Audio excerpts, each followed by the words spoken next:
A very good morning, my dear students. അങ്ങനെ Christmas ഒക്കെ കഴിഞ്ഞ് നമ്മൾ വീണ്ടും ക്ലാസ്സിലേക്ക് തിരിച്ചു വരികയാണ്. മിസ് ഒരു ചെറിയ ആക്ടിവിറ്റി ഒക്കെ തരാമെന്ന് പറഞ്ഞിരുന്നു. മിസ് അത് മറന്നിട്ടില്ല. But I thought maybe next week ആകുമ്പോഴത്തേക്ക് ന്യൂ ഇയർ ആവുമല്ലോ. നെക്സ്റ്റ് വീക്ക് നമുക്ക് ചെറിയൊരു ആക്ടിവിറ്റി ഒക്കെ ചെയ്ത് പഠനവുമായിട്ട് ബന്ധപ്പെട്ട എന്തെങ്കിലും ഒരു കാര്യം ചെയ്ത് കുറച്ചുകൂടെ ലൈവ്ലി ആക്കാൻ ശ്രമിക്കാം. അപ്പം ഇന്ന് ക്ലാസ് തന്നെയായിരിക്കും നമ്മൾ ഡീൽ ചെയ്യുന്നത്. നമ്മൾ പ്രോട്ടോസോവൻസ് എന്താണെന്ന് നമുക്ക് മനസ്സിലായി കഴിഞ്ഞു അല്ലേ? പ്രോട്ടിസ്റ്റൻ ഡൈവേഴ്സിറ്റിയാണ് നമ്മൾ കഴിഞ്ഞ ദിവസങ്ങളൊക്കെ ആയിട്ട് നോക്കിക്കൊണ്ടിരുന്നത്. പലതരം പ്രോട്ടിസ്റ്റുകളെ കുറിച്ച് നമുക്ക് മനസ്സിലായി. അതിൽ പ്രോട്ടോസോവൻസ് അതൊക്കെ നമ്മൾ നോക്കിയതാണ്. ഇനി നമ്മൾ നോക്കാൻ പോകുന്ന പാരസിറ്റിക് ഫോംസിനെ കുറിച്ചാണ്. പാരസിറ്റിക് പ്രോട്ടോസോവൻസ് ഇതിൽ നമ്മൾ പഠിച്ച പല പ്രോട്ടിസ്റ്റൻസും അത് പാരസിറ്റിക് ഫോംസ് ആയിട്ട് കാണപ്പെടുന്നുണ്ട്. മനുഷ്യരിലും മൃഗങ്ങളിലും ഒക്കെ പാരസൈറ്റ്സ് ആയിട്ട്. ഓക്കെ, അപ്പോൾ പാരസൈറ്റ് എന്ന് വെച്ചാൽ എന്താ സംഭവം? വേറൊരു ജീവിനെ യൂട്ടിലൈസ് ചെയ്ത് ആശ്രയിച്ച് ജീവിക്കുന്ന ചില ഓർഗാനിസങ്ങളിലെയാണ് നമ്മൾ പാരസൈറ്റ് എന്ന് പറയുന്നത്. Organisms which depend on other organisms for what? ഭക്ഷണത്തിനായും ഷെൽട്ടറിനായിട്ടും ഒക്കെ വേറെ ജീവികളെ ആശ്രയിച്ച്, ആ ജീവികൾ ഇല്ലാണ്ട് ഈ പറഞ്ഞ പാരസൈറ്റ്സിന് നിലനിൽപ്പില്ല. അങ്ങനെയുള്ള ജീവികളെയാണ് പാരസൈറ്റ്സ് എന്ന് വിളിക്കുന്നത്. ഏത് ജീവികളെയാണോ ഇത് ആശ്രയിക്കുന്നത് ആ ജീവികളെ നമ്മൾ ഹോസ്റ്റ് എന്ന് വിളിക്കുന്നു. അപ്പം അങ്ങനെയുള്ള ചില പാരസിറ്റിക് പ്രോട്ടോസോവൻസിൻ്റെ കാര്യമാണ് നമ്മൾ ഇന്ന് നോക്കാൻ ശ്രമിക്കുന്നത്. അതിൽ പ്രധാനമായിട്ടും വരുന്ന നമ്മൾ പ്രോട്ടിസ്റ്റൻസ് കുറേ ഫൈലം ഓഫ് പ്രോട്ടിസ്റ്റൻസ് നമ്മൾ കണ്ടതാണ് അല്ലേ? അതിൽ പ്രോട്ടോസോവയിൽ പ്രധാനമായിട്ടും 4 ക്ലാസ്സിൽ പെട്ടവയാണ് പാരസിറ്റിക് ഫോംസ് ആയിട്ട് കാണപ്പെടുന്നത്. സാർക്കോഡീന, മാസ്റ്റിഗോഫോറ, സീലിയേറ്റ, സ്പോറോസോവ. ഓക്കെ, ഇങ്ങനെയുള്ള 4 ക്ലാസ്സിൽ പെട്ടവയാണ് ഒരു parasitic form of life exhibit ചെയ്യുന്നത്. അതിൻ്റെ പല എക്സാമ്പിൾസും നിങ്ങളുടെ ടെക്സ്റ്റിൽ കൊടുത്തിട്ടുണ്ട്. അതൊക്കെ നിങ്ങൾക്ക് വായിച്ച് നോക്കാം. ഇത് എസ്സേ ആയിട്ടും വരാൻ സാധ്യതയുള്ളൊരു ക്വസ്റ്റ്യനാണ്. ഓക്കെ, അപ്പോൾ മെയിൻ പോയിന്റ്സ് ആയിരിക്കും മിസ് ഇവിടെ ഡിസ്കസ് ചെയ്ത് വിടുന്നത്. Okay, so first parasitic protozoan that we are going to look today is Entamoeba. Entamoeba, as we know, ആ പേര് സൂചിപ്പിക്കുന്നത് പോലെ തന്നെ എൻറ്റമീബ അമീബയായിട്ട് വളരെയധികം സാമ്യമുള്ള റിലേറ്റഡ് ആയിട്ട് നിൽക്കുന്ന ഒരു ജീനസ് ആണ് എൻറ്റമീബ എന്ന് പറയുന്നത്. അത് മനുഷ്യരിലും മറ്റ് ഹയർ ഫോംസ് ഓഫ് ഓർഗാനിസത്തിലും ഫ്രോഗ്, കോക്രോച്ച് മുതലായ ജീവികളൊക്കെ ഈ പറഞ്ഞ എൻറ്റമീബ എന്ന പ്രോട്ടോസോവനെ കാണുന്നുണ്ട്. ഓക്കെ, അതിൻ്റെ 4 ഫോംസ് ആണ് നമ്മളിലൊക്കെ പ്രധാനമായി കണ്ടുവരുന്നത്. Entamoeba ഹിസ്റ്റോലിറ്റിക്ക, clear അല്ലായിരിക്കും. ഹിസ്റ്റോലിറ്റിക്ക ഇതൊക്കെ ടെക്സ്റ്റിലുള്ള കാര്യങ്ങളാണ്. അത് നമ്മുടെ ഇൻറ്റസ്റ്റൈനിലാണ് കാണുന്നത്, കോളൻ അല്ലെങ്കിൽ ഇൻറ്റസ്റ്റൈനിലാണ് കാണുന്നത്. ഇതാണ് സിവിയർ അമീബിക് ഡിസെൻട്രി ഉണ്ടാക്കാൻ കാരണമാകുന്ന ജീവി ഈ എൻറ്റമീബ ഹിസ്റ്റോലിറ്റിക്കയാണ്. ബാക്കി 3 എണ്ണവും നമ്മുടെ ശരീരത്തിൽ കാണുന്നുണ്ടെങ്കിലും അതത്ര ഉപദ്രവകാരിയല്ല. ഈ കൊള്ളായി എന്ന് പറയുന്ന എസ്ചെറിഷ്യ കൊള്ളായി അല്ല ഇവിടെ ഉദ്ദേശിക്കുന്നത്. എൻറ്റമീബ കൊള്ളായി അതും നമ്മുടെ കോളോണിൽ തന്നെ കാണുന്നതാണ്. ഒരു എൻഡോകമൻസാലായിട്ട് അത് നമ്മുടെ ഇൻറ്റസ്റ്റൈനിൻ്റെ താമസിക്കുന്നുണ്ടെങ്കിലും ഇൻറ്റസ്റ്റൈനിന് ഒരു ഹാമും വരുത്താണ്ട് നമുക്ക് ബെനിഫിഷ്യലായിട്ട് നിൽക്കുന്ന ഒരു പ്രോട്ടോസോവനാണ്. Next one is Entamoeba ജിഞ്ചിവാലിസ്.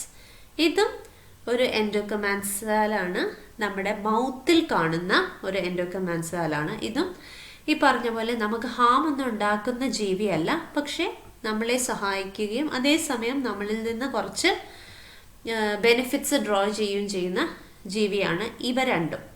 Last one is Entamoeba hartmanni. ഇതും കോളനിലാണ് കാണുന്നത്, പക്ഷെ ഒരു ലെസ്സർ ഫോം ഓഫ് അല്ലെങ്കിൽ ലെസ് ഇൻറ്റൻസ് ആയിട്ടുള്ളൊരു പാരസിറ്റിക് ഫോമാണ്. നമുക്ക് പ്രശ്നം ഉണ്ടാക്കുന്നുണ്ടെങ്കിലും വളരെ ലോ ഡിഗ്രിയിൽ മാത്രമേ ഇത് ഡിസെൻട്രി കോസ് ചെയ്യുന്നുള്ളൂ. ഹിസ്റ്റോലിറ്റിക്കാണ് പ്രധാനമായിട്ടും ഒരു നമുക്കൊരു പ്രശ്നക്കാരൻ എന്ന് പറയാൻ പറ്റുന്നത് എൻറ്റമീബ ഹിസ്റ്റോലിറ്റിക്കാണ്. അപ്പോൾ എൻറ്റമീബ ഹിസ്റ്റോലിറ്റിക്കിനെ കുറിച്ചാണ് പാരസിറ്റിക് പ്രോട്ടോസോവൻ കാറ്റഗറിയിൽ നമുക്ക് ഡീറ്റെയിൽ ആയിട്ട് നോക്കാനുള്ള. ഇതിൻ്റെ ലൈഫ് സൈക്കിൾ നിങ്ങളുടെ ടെക്സ്റ്റിൽ കൊടുത്തേക്കുന്നതാണ്.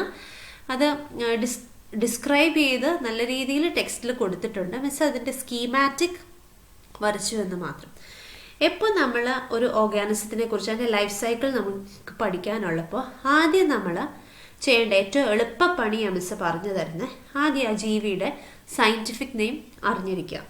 നെക്സ്റ്റ് നമ്മൾ പഠിക്കേണ്ടത് ഏത് ജീവികളിലാണ് ഇത് കാണുന്നത്, ഏത് ഓർഗാനിസത്തിലാണ് ഈ പറഞ്ഞ, ഇപ്പം നമ്മൾ പഠിക്കുന്നത് പ്രോട്ടോസോവൻസ് ആണ്.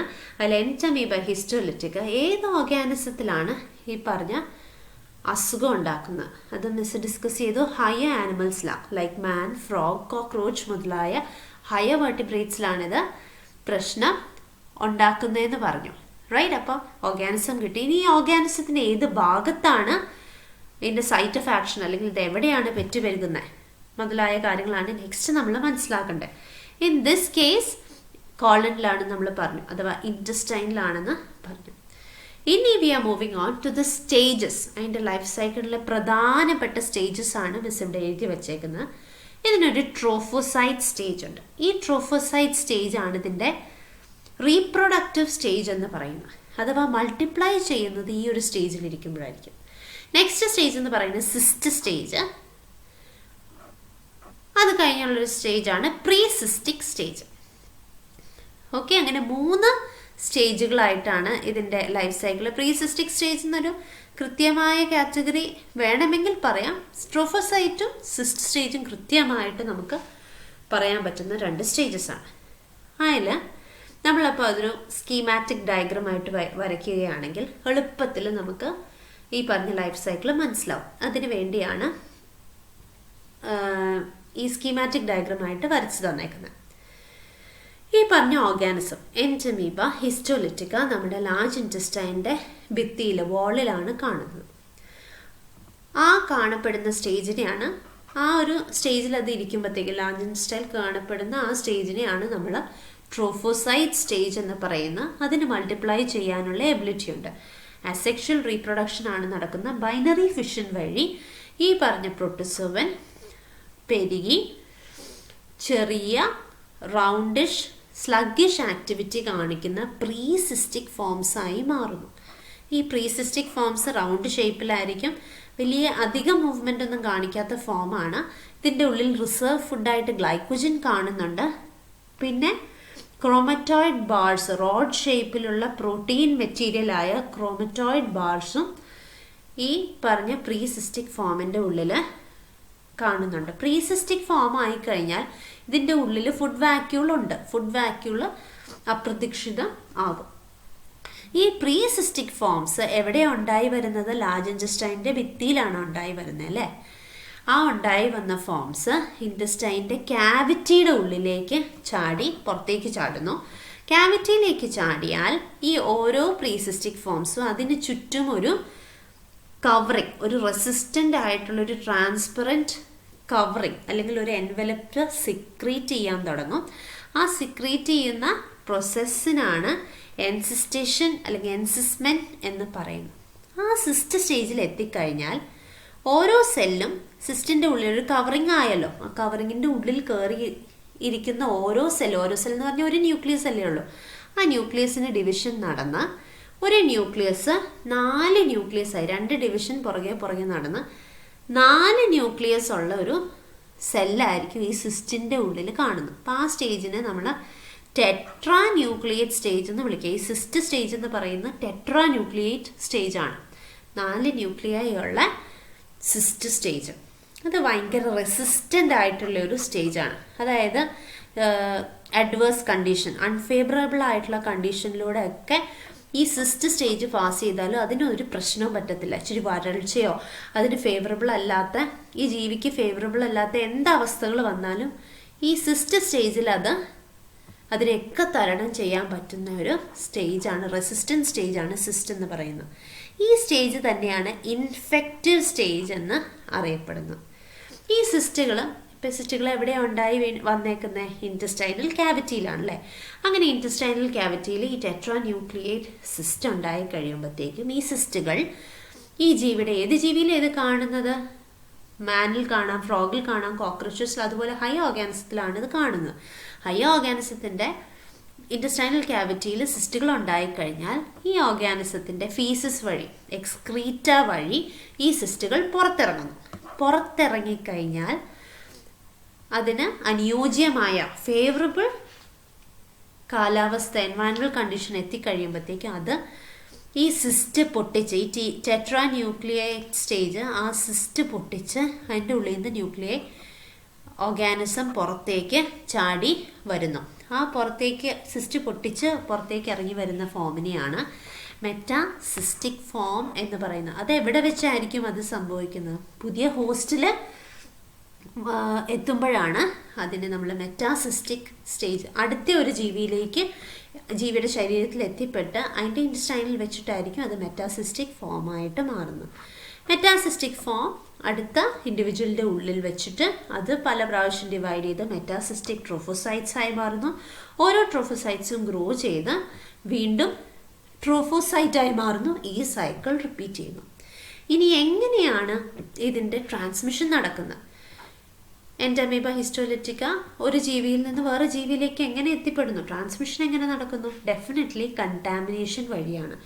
അതായത് ഈ സിസ്റ്റ് ഫീസസ് വഴിയാണ് പുറത്തു പോകണമെന്ന് നമ്മൾ പറഞ്ഞു. അപ്പോൾ സിസ്റ്റ് കൊണ്ട് കണ്ടാമിനേറ്റഡ് ആയിട്ടുള്ള വെള്ളമോ ഭക്ഷണമോ അല്ലെങ്കിൽ സിസ്റ്റുള്ള മണ്ണിൽ സിസ്റ്റ് നിറഞ്ഞ എക്സ്ക്രീറ്റ് കിടക്കുന്ന മണ്ണ് നമ്മൾ കിളയ്ക്കുകയോ മാന്തുകയോ ഒക്കെ ചെയ്ത് കഴിഞ്ഞിട്ട് കഴുകാണ്ട്, വേണ്ട വിധത്തിൽ കഴുകാണ്ട് നമ്മൾ ഭക്ഷണം കഴിച്ചാൽ അല്ലെങ്കിൽ വായിക്കഴുകി ഇടുകയൊക്കെ ചെയ്താൽ ഈ പറഞ്ഞ സിസ്റ്റ് നമ്മുടെ ഉള്ളിൽ കയറിപ്പറ്റാം. ഓക്കെ, അങ്ങനെ കണ്ടാമിനേഷൻ വഴി. പിന്നെ പോപ്പുലർ ഏജൻസ് ഓഫ് കണ്ടാമിനേഷൻ എന്നറിയപ്പെടുന്ന നമ്മുടെ ഹൗസ് ഫ്ലൈ വഴിയും ഇത് പകരാൻ ചാൻസ് ഉണ്ട്. ഹൗസ് ഫ്ലൈ ഈ പറഞ്ഞ പോലെ ഡേർട്ടി ഏരിയാസിലൊക്കെ പോയി ഇരുന്നിട്ട് ഫുഡിലൊക്കെ വന്നിരിക്കും അല്ലേ. ആ ഫുഡ് നമ്മൾ കഴിച്ചാൽ അത് വീണ്ടും ഈ പറഞ്ഞ പോലെ കണ്ടാമിനേറ്റഡ് ഫുഡ് കഴിക്കുന്ന പോലെ തന്നെയാണ് സംഭവിക്കുന്നത്. Okay, hope the life cycle is clear. ഇനി എൻഡമീബാൻ്റെ ലൈഫ് സൈക്കിൾ നമ്മൾ നോക്കിക്കഴിഞ്ഞാൽ നമുക്കൊരു കാര്യം മനസ്സിലാവുന്നുണ്ട്. ഇതിൻ്റെ ലൈഫ് സൈക്കിൾ മൊത്തം ഒരു ജീവിയുടെ ഉള്ളിലല്ലേ നടക്കുന്നത്. അതായത് മനുഷ്യരോ അല്ലെങ്കിൽ കോക്രോച്ചോ അല്ലെങ്കിൽ ഫ്രോഗോ ഏതെങ്കിലും ഒരു ജീവിയുടെ ഉള്ളിലാണ് മൊത്തമായിട്ട് അതിൻ്റെ ഡെവലപ്മെൻറ്റ് മൊത്തം നടക്കണേ അല്ലേ. വേറൊരു ജീവിയുടെ ആവശ്യമില്ല. അങ്ങനെയുള്ള ഫോംസിനെ നമ്മൾ മോണോജെനറ്റിക് പാരസൈറ്റ് എന്ന് വിളിക്കുന്നു. Those parasites which completes it's life cycle within A single host, അതിനെയാണ് മോണോജെനറ്റിക് പാരസൈറ്റ് എന്ന് വിളിക്കുന്നത്. ഇനി എൻഡമീബ ഹിസ്റ്റോലിറ്റിക്ക, അതിന് 2 ഫോംസ് ഉണ്ട്. പാത്തോജനിക് ഫോമുണ്ട്, നോൺ പാത്തോജനിക് ഫോമുണ്ടെന്ന് നമുക്ക് വേണമെങ്കിൽ പറയാം. അതിലെ ഫസ്റ്റ് ഫോമാണ് നോൺ പാത്തോജനിക് ഫോംസ്, അഥവാ മൈന്യൂട്ട എന്നറിയപ്പെടുന്ന ഇൻറ്റസ്റ്റൈനൽ ല്യൂമൻ ഫോമാണ് നോൺ പാത്തോജനിക് ഫോം. ഈ നമ്മുടെ ശരീരത്തിൽ എത്തുകയും നമ്മുടെ ശരീരത്തിൽ ഇത് എന്ത് സംഭവിക്കുന്നു, പെറ്റുപെരുകയും ഫീസസ് വഴി പുറത്തു പോകുകയും ചെയ്യുന്ന ഫോംസ്, അതാണ് നോൺ പാത്തോജനിക് ഫോംസ് എന്ന് നമുക്ക് പറയാൻ പറ്റുന്നത്. പാത്തോജനിക് ഫോംസ് മാഗ്ന എന്നാണ് അതിനെ അറിയപ്പെടുന്നത്. അത് കുറച്ചുകൂടി സൈസിൽ വലുതാണ്. ടിഷ്യൂ ഫോം എന്നാണ് അതിനെ അറിയപ്പെടുന്നത്. ഇതിൻ്റെ കഴിവെന്ന് പറഞ്ഞാൽ ഇതിന് ഹിസ്റ്റോലിറ്റിക് എൻസൈംസ് ഉണ്ട്. ഓക്കെ, ഈ മാഗ്ന ഫോമിന് മാത്രമേ ഹിസ്റ്റോലിറ്റിക് എൻസൈംസ് ഉണ്ടാവത്തുള്ളൂ. മൈന്യൂട്ട ഫോം അത് കുറേ മൾട്ടിപ്ലൈ ചെയ്ത് അതിൻ്റെ സിസ്റ്റുകളെ ഉണ്ടാക്കാം. അതിന് ഈ സിസ്റ്റുകൾ വഴി വേറെ ഓർഗാനിസത്തിൽ അമീബിക് ഡിസെൻട്രി ഉണ്ടാക്കാൻ പറ്റും എന്നത് വാസ്തവം തന്നെ. പക്ഷേ ഇത്